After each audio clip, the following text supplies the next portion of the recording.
예, 할렐루야 샬롬 하고 우리 인사합니다. 할렐루야 샬롬 샬롬 샬롬 샬롬 샬롬.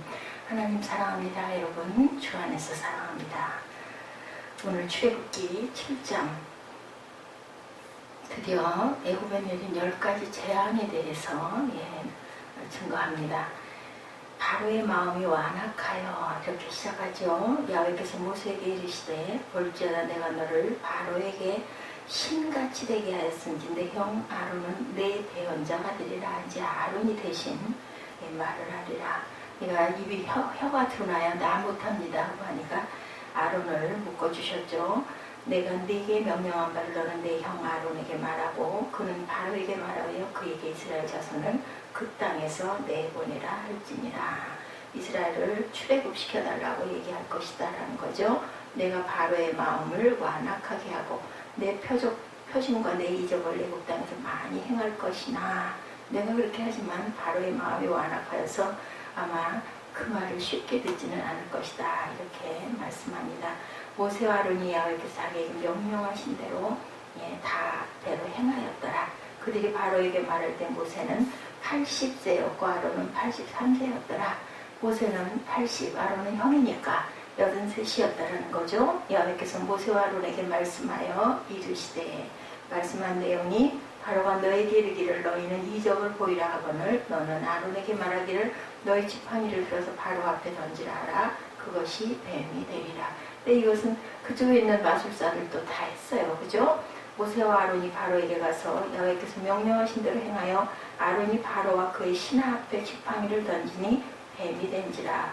바로도 현인들과 마술사들을 부르며 그 애국 요술사들도 그들의 요술로 그와 같이 행하되 각 사람이 지팡이를 던지며 뱀이 되었으나 아론의 지팡이 그들의 지팡이를 삼키니라. 삼켜버렸어요.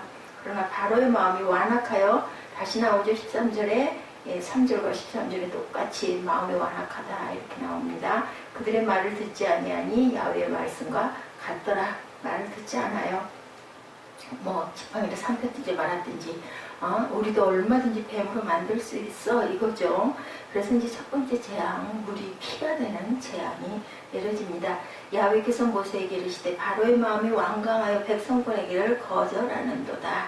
아침에 너로 바로에게로 가라. 보라 그가 물 있는 곳으로 나오리니 너는 나일강가에 가서 그를 맞으며 그 뱀 되었던 지팡이를 손에 잡고 그에게 이르기를 히브리 사람의 하나님 야훼께서 나를 왕에게 보내어 이르시되 내 백성을 보내라. 그러면 그들이 광야에서 나를 섬길 것이니라 하였으나 이제까지 내가 듣지 아니하도다. 야훼가 이같이 이르노니 내가 이로 말미암아 나를 여호와인 줄 알지라.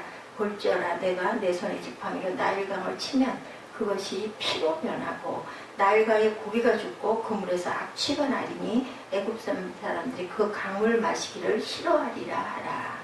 여호와께서 또 모세에게 이르시되 아론에게 명령하기를 내 지팡이를 잡고 내 팔을 애굽의 물들과 강들과 운하와 목과 모든 호수 위에 내밀라 하라. 그것들이 피가 되리니 애굽 온 땅과 나무 그릇과 돌 그릇 안에 모두 피가 있으리라. 모세와 아론이 야훼께서 명령하신 대로 행하여 바로와 그의 신하의 목전에서 지팡이를 들어 나일강을 치니 그 물이 다 피로 변하고 나일강에 고기가 죽고 그 물에서는 악취가 나니 애굽 사람들이 나일강 물을 마시지 못하며 애굽 온 땅에는 피가 있으니 애굽 요술사들도 자기들의 요술로 그와 같이 행함으로 바로의 마음이 완악하여 그들의 말을 듣지 아니하나 여호와의 말씀과 같더라. 그죠? 바로가 돌이켜 궁으로 들어가고 그 일에 관심을 가지지도 아니하였고 애굽 사람들은 나일강 물을 마실 수 없으므로 나일강가를 두루 퍼서 마실 물을 구하였더라. 여호와께서 나일강을 치신 후 며칠 이래가 지나니라. 이렇게 25절까지 말씀이 이렇게 증거되고 있습니다. 25절이 마지막 절입니다. 출애굽기 7장에서 11장에 나타나는 재앙들은 애굽 땅을 통치하고 있었던 당시의 바로와 바로를 추종하던 사람들 또 바로 뒤에서 역사하고 있던 사탄 지배 아래에 있었던 그 시대의 문화와 그 땅에 대한 하나님의 심판의 결과라고 나타나 있죠. 이제 본격적으로 애굽에 내린 10가지 재앙에 대해서 볼 것인데 지난 시간에 모세와 아론이 하나님의 말씀을 듣고 애굽의 바로 왕 앞에 선 장면을 우리가 보았습니다. 너희는 이적을 보이라 하고 그 바로 앞에서 모세와 아론은 지팡이를 던져 뱀이 되게 하지만 바로의 현인들과 마술사들에게 우리가 지금 같이 읽어본 것처럼 그들과 같은 마술을 그대로 행합니다. 그때 아론이 던진 지팡이가 마술사들의 지팡이, 뱀이죠. 뱀이 된 지팡이를 다 삼켜버렸습니다. 애굽에서 뱀, 즉 코브라는 바로의 왕권을 상징하는 신적 존재였죠. 그 바로의 왕권을 상징하는 신적 존재인 코브라를 아론이 던진 하나님의 지팡이가 삼켰다라는 것은 바로의 왕권도 하나님 앞에서는 아무것도 아니라는 그러한 상징을 얘기하고 있습니다. 많은 사람들에게 모세를 통해 돌려진 하나님의 진짜 왕이시다. 바로보다 더 강하신 위대한 왕이다 하는 것을 보여주신 것입니다. 그래서 우리가 분명히 알아야 할 것이 있는 것은 하나님의 왕이시다. 하나님이 진짜 우리의 왕이시다. 왕이 누군가 나라의 주인이고 통치자죠. 하나님이 진정 이 땅의 주인이고 그리고 통치자이십니다. 왜 지팡이가 뱀이 되는 기적을 나타내셨을까요? 그것은 하나님의 왕 되심을 선포하시려고 그 기적을 나타내는 건데 그만 그쪽에 있는 바로의 그 마술사들도 이렇게 합니다. 이제 이 세상에 발붙이고 사는 우리들은 어둠의 영이 왕 노릇하려고 하는 이 세상에서 하나님의 왕 되심을 선포하며 살아야 한다라는 거죠. 하나님 진짜 우리의 왕이시죠. 할렐루야. 우리가 하나님을 왕 되심을 왕이신 나의 하나님 우리 찬양 여러분들 하시죠? 내가 주를 섬기고 이렇게 찬양합니다. 오늘 본문의 내용은 이제 본격적으로 시작되는 애굽에 내려지는 10가지 재앙 중에 첫 번째 재앙 피죠. 피재앙 15절에 나타납니다. 아침에 너는 바로에게로 가라. 보라 그가 물 있는 곳으로 나오리니 이렇게 시작이 되죠. 너는 나일 강가에 가서 그를 맞으며 그 뱀 되었던 지팡이를 손에 잡고 아침에 바로가 나일 강가에 나올 것이니 그때 너는 그곳에서 바로를 만나라. 바로는 습관처럼 아침 일찍 나일 강가로 나간 것으로 보여집니다. 습관인가 보죠. 왜 바로가 새벽 잠을 설쳐가며 아침에 나일 강가로 나갈까? 그것은 둘 중에 하나일 것입니다. 먼저 바로가 아침마다 나일 강가에 가서 산책을 즐기거나 아니면 나일 강의 신을 숭배하는 아침 제사를 드리는 것이 아니었을까. 그런데 현대에 발견된 고대 애굽의 파피루스에는 나일강 숭배 의식을 거행할 때 제사장들의 의뢰에 불리워졌던 찬미가의 가사가 기록되어 있다고 합니다. 그렇다면 당시 애굽의 바로는 무상 숭배에 열렬했던 것으로 우리가 생각할 수가 있고 나일강은 길이가 6,700km로 세상에서 가장 긴 강입니다. 그 강이 1년에 한 번씩 범람하는데 이때 강 밑바닥에 있던 기름진 흙과 거름이 땅으로 올라와 땅을 옥토로 만들어 이집트에는 농사가 잘 되었다고 합니다. 그 대표적인 곳이 나일강 하구에 있는 기름진 땅, 고센 땅인데 여러분들이 들어보셨죠? 고센 땅. 그러다 보니 이집트에는 일찍부터 나일강을 신격화시켜서 나일강의 신을 숭배했다는 거죠. 고대 이집트에는 나일강을 지키는 유명한 신이 셋이 있었는데 하피라는 신, 나일강을 다스리는 유명한 남자 신이고 이시스라는 여신이 있었다고 합니다. 남신과 여신 사상은 원시적인 애니미즘, 정령신앙, 신관에서 존재하는 그러한 존재들인데 이것이 우리 기독교에 끼친 무서운 영향 중에 하나는 카톨릭의 실수이고 어떻게 하나님만 있느냐 하나님하고 비슷한 여신도 있어야지 이런 상징이 됐다고 그러죠. 그래서 마리아를 그 자리에 올려놔 성모 마리아 있으시죠? 그분을 여신으로 올려놨다는 것 이것은 성경에 위배되는 거죠. 마리아가 존경과 축복이 대상이 될 수는 있지만 신격의 자리에 올라갈 수는 없는 것이죠. 고대 문화 속에는 항상 이런 남신과 여신 사상이 공존하고 있었고 제천의 하나님의 교회, 안상, 증인회 여기에서도 그들의 교주 장길자를 어머니 하나님, 하나님 아버지, 하나님 어머니, 하나님 아버지가 계시니 하나님 어머니도 계시다 이런 거죠. 마리아가 이런 대신 그것을 천주교에서는 기도하죠. 마리아님에게 기도한다고 합니다. 크롬이라는 신으로 또 세 번째로 앞에 두 신보다 지위는 낮지만 전체를 관리하는 관리자로 그 섬기는 신이 있었다. 그래서 하피 남신, 이시스 여신, 그리고 크놈입니다. 세 신이 있었다라는 거죠. 하피, 이시스, 크놈. 이렇게 나일강을 지키는 신이 있었다. 애굽 사람들은 이 신들이 나일강을 보호한다고 믿고, 바로 이 나일강의 신들이 생명과 풍성함을 주관하고 있다고 믿기에 그 신들을 경배하려고 아침마다 나일강을 찾았다는 겁니다. 나일강의 신들과의 영적 전쟁을 위해서 하나님이 모세에게 뱀되었던 지팡이를 손에 잡으라고 하십니다.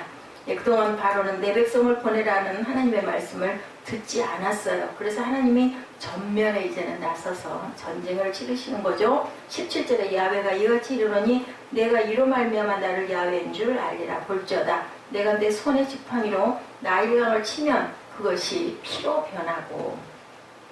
그동안 바로와 애굽인들은 야훼가 누군지 몰랐기에 자기 마음대로 했다라는 거죠. 그러나 나일강이 피가 되게 하는 능력을 보임으로 야훼가 우주 만물의 주인이심을 나타내겠다라는 겁니다. 나일강이 피로 변하게 되면 죽음의 강이 되어 물고기가 죽고 물에서 악취가 나고 사람들은 당연히 그 물을 먹지 못하지 않겠습니까? 예, 그러면서 지팡이로 나일강을 치니 그대로 되었다. 그것도 며칠 동안, 일주일 동안이나 모든 강물들이 피가 되죠. 우리 오늘 본문 전체를 읽어봤습니다. 그래서 물속에 모든 물고기도 죽고 그 물을 이용할 수가 없는 파괴가 일어났어요. 그런데 바로는 22절에 어떻게 합니까? 애굽의 요술사들도 자기들의 요술로 이와 같이 행함으로 바로의 마음이 완악하여 그들의 말을 듣지 아니하니 야훼의 말씀과 같더라. 하나님께서 그랬죠. 그 마음이 강팍해서 절대로 그 쉽사리 그것을 인정하고 그걸 항복하지 않을 것이다 라고 말씀을 했어요. 예, 애굽의 요술사들이 어떻게 이 요술을 행했는지는 모르지만 눈속임의 마술로 그런 것을 보였을 수도 있지만 어쨌든 똑같이 그렇게 행했다는 거죠. 그것을 보고 바로의 마음이 완악해서 말을 듣지 아니하였다 이렇게 증거합니다. 하나님은 왜 첫 번째 재앙으로 나일강을 피가 되게 하셨을까? 이집트에 대한 심판이었다라는 거죠. 그동안 하나님의 선물인 나일강 때문에 물고기가 살고 농사가 풍성함을 누렸습니다.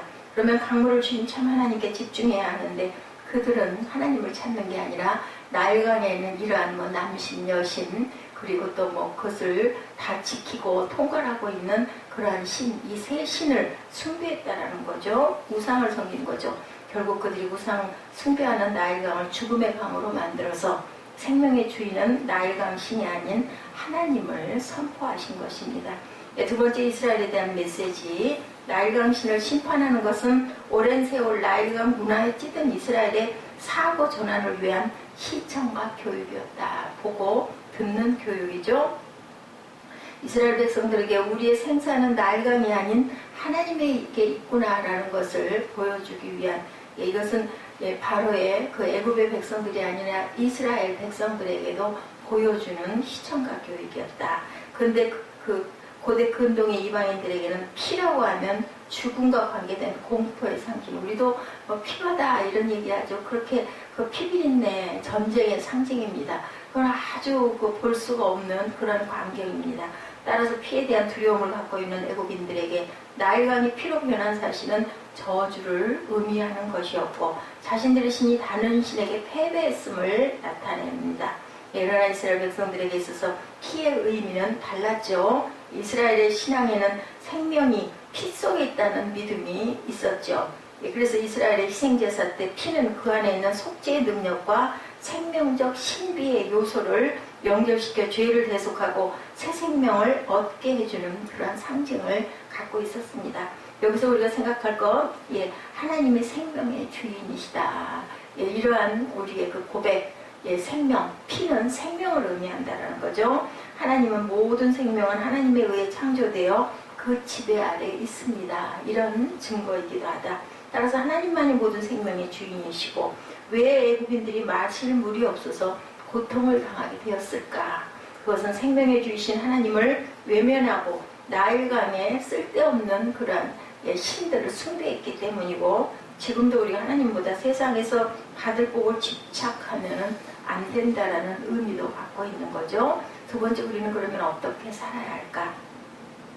바로 하나님의 생명의 주인이심을 믿고 가야 되죠. 우리의 인생은 나일강에 달려있는 것이 아니고 주인이신 하나님께 달려있다는 것을 고백할 줄 알아야 된다. 그래서 우리는 하나님께 간절해야 합니다. 항상 감사해야 되겠죠. 어린아이에게 장난감과 과자를 갖다 주고 혼자 있게 하면 조금 있으면 어떻게 해요? 엉엉 웁니다. 엄마가 안 보여서. 외로운 거 싫은 거죠. 잠깐은 장난하고 거기에 빠져서 맛있는 거에 빠져 있습니다. 그런데 그것이 오래 가지 않습니다. 주위를 두리번거리고 그 다음에는 아무도 없는 걸 알고는 엄마를 찾다 없으면 무서워서 울게 되는 거죠. 그 엄마가 안 보이는데 장난감과 과자가 그 오랜 약이 될 수가 없는 거죠. 나도 하나님 때문에 울어본 적이 언제였나. 하나님이 안 계시고 너무 암담해서 답답해서 어떤 문제로 인해서 기도해도 별 응답이 없고 앞이 깜깜할 때 우리는 울기도 하죠. 우리는 하나님 앞에는 어린아이라는 것이죠. 시편 이사야 1장 3절이죠. 소는 그 임자를 알고 나귀는 그 주인의 구유를 알고만 이스라엘은 알지 못하고 나의 백성은 깨달지 못하는도다. 이렇게 증거합니다. 주인이신 하나님을 알지 못하고 하나님을 향한 갈급함이 없고 하나님께로 돌아오지 않는 유다를 향한 아버지의 아픈 심정입니다. 오늘 내가 하나님에 대해 갈급하지 않고 하나님과 멀어지면 아버지 하나님이 슬퍼하시고 나 때문에 탄식하시죠. 따라서 우리는 믿음으로 살아야 되죠. 하나님의 생명의 주인이십니다. 이렇게 고백하시는 저와 여러분 되시기 바랍니다. 우리가 주인이신 하나님을 떠나면 모든 것이 허물어지고 허무해진다라는 것. 애굽의 바로와 그 신하들 그 백성들은 하나님을 찾았어야 되는 거죠. 그러나 나일강 때문에 부족함이 없으니 찾지 않는 거죠. 결국 나일강이 저주가 된 겁니다. 우리 생활 속에서도 너무 풍족하다 보면 별 불편이 없다 보면 하나님을 찾지 않죠. 그럼 결국은 풍족하고 윤택한 생활이 오히려 저주의 씨가 될 수도 있다는 것을 생각할 줄 알아야 되겠다. 바닷가 해변에 모래성을 아무리 잘 지어도 모래성은 역시 모래성입니다. 바람이 심하게 불고 비가 많이 오고 이렇게 되면 결국 그 모래성은 어떻게 돼요? 허물어져 버리고 말죠. 오늘날 우리가 육신의 풍부함, 분주함, 그 또한 누리는 것 때문에 하나님을 안 찾는다면 그것은 행복이 아니라 축복이 아니라 저주라는 것. 어떤 면에서는 차라리 부족하고 없는 게 우리의 구원을 이루는 귀한 하나의 그 좋은 밑거름이 될 수 있다라는 거죠. 신명기 11장 10절에서 12절에 내가 들어가 찾아야 하는 땅은 내가 나온 애굽 땅과 같지 아니하니 거기에는 너희가 파종한 후에 발로 물대기를 세소밭에 댄 것 같이 하였거니와 너희가 건너가서 차지할 땅은 산과 골짜기가 있어 하늘에서 내리는 비를 흡수하는 땅이요 내 하나님 야훼께서 돌보아 주시는 땅이라. 이렇게 증거합니다. 애굽 땅은 나일강이 있어서 밭에 물대기가 쉬웠지만 가나안 땅은 척박하게 채워주실 하나님만 바라보아야 한다는 거예요. 애굽 땅이 굉장히 좋은 것 같지만 사실은 하나님 아래 살 수 있는 좋은 땅은 가나안 땅이라는 거죠. 애굽 땅은 나일강에서 밭에 물대기가 쉬웠지만 가나안 땅은 척박하기가 채워주실 하나님이 안 계시면 도저히 살아갈 수가 없는 그런 땅이기에 하나님을 더욱더 우리가 바라보고 의지할 수밖에 없다라는 겁니다. 다른데 한눈 팔 여유가 없는 거죠. 따라서 내 신앙생활에서의 문제는 나의 삶에 현재 얼마나 큰 나일강이 흐르고 있느냐, 이것이 중요하다. 내가 주인이신 하나님과 함께 살아가고 있느냐는 것입니다. 우리는 하나님만 잘 섬기면 나머지는 누가 채우세요? 하나님께서 채우신다라는 거. 하나님이 다 아시죠? 하나님이 내 생명의 주인이시기 때문이다. 찬송가 393장 오 신실하신 내 아버지여. 이 찬양 여러분들 아시죠? 늘 함께 계시니 두려움 없네. 그 사랑은 변치 않고 날 지키시며 어제나 오늘이 한결같네. 오 신실하신 주, 오 신실하신 주. 그죠? 하나님은 우리를 사랑하시죠? 주날마다 자비를 베푸시며 일용할 양식도 내보는 것을 주시니 오 신실하신 나의 구주를 이렇게 고백합니다. 하나님의 생명의 주인이시고 하나님의 나를 사랑하시고 하나님만 우리가 바라볼 때 우리의 그 삶은 복될 수밖에 없다. 평강의 삶, 샬롬의 삶, 감사의 삶이 될 수밖에 없죠. 생명의 주이신 하나님을 바라보는 삶을 사셔서 복되고 풍성한 인생을 사시는 저와 여러분 되시기를 주님의 이름으로 축복합니다. 날씨가 덥습니다. 더위 가운데서도 때로는 소나기를 주시고 때로는 흐린 날도 주시고 때로는 바람도 주시는 하나님, 우리가 살 수 없게 하시지 않고 살 수 있게, 또 그래서 많은 열매들이, 채소들이 무르익어가고 과일들이 익어가는 그러한 따끈따끈한 햇빛도 주시는 하나님께 감사하시는 하루 되시기를 주님의 이름으로 축복합니다. 기도하시겠습니다.